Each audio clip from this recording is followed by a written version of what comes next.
God has commanded. We need to build a large ship.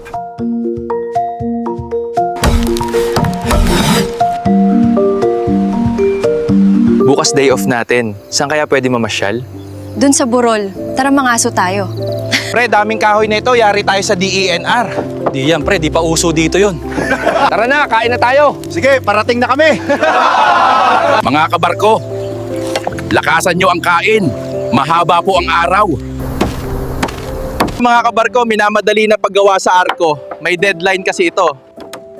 Mga tol, kailangan daw natin mag-OT bukas. Okay sa akin. Basta may dagdag sahod. Sige pa, hatak! Parang di kayo kumain ah. Itodo na ang lakas! Sahod natin dito silver coins at may free meal. Galante boss natin, pre. Nariyan na pala ang pizza ko. Heto na po ang inyong order. Break time daw muna. Tara, merienda. Pre, parang never ending tong proyekto na to ah. Gumagawa kayo ng barko sa ganitong lugar? Opo, kay Noah ang arko na ito. Tol, pag bumaha, sasama ako kay Noah. Ako rin. Kahit sa economy class lang sa likod.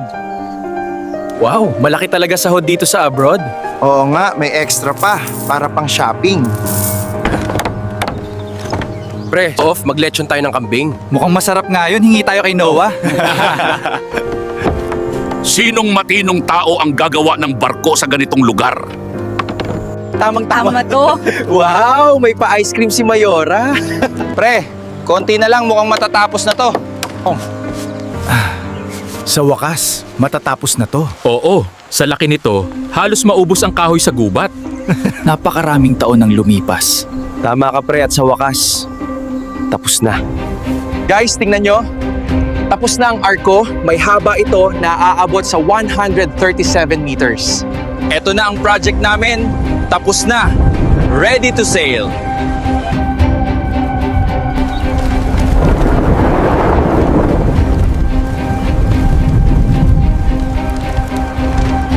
Tama si Noah pre. Sama na tayo, may libreng sakay.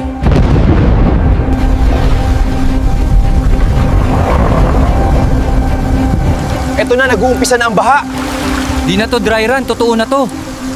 Grabe pala ang baha na to. Oo nga, ubos lahat, pati mga chismosa, wash out. Lubog na sa baha ang mundo. Sayang yung bago kong sapatos. Di ko nadala. Ang lakas ng ulan. Oo nga, parang walang katapusan.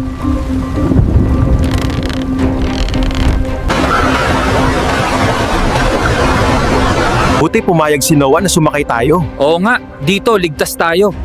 Pre, gaano kaya katagal ang baha na to? Wala ako idea eh. Basta sumunod tayo.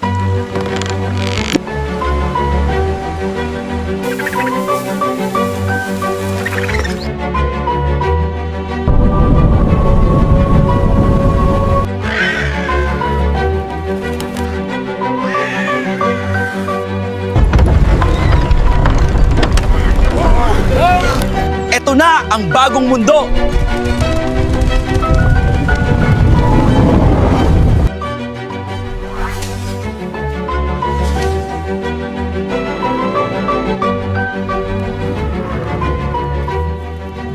Pre, ngayon tapos na ang baha, paano tayo uuwi? Kaya nga, parang lahat nabura na sa mapa.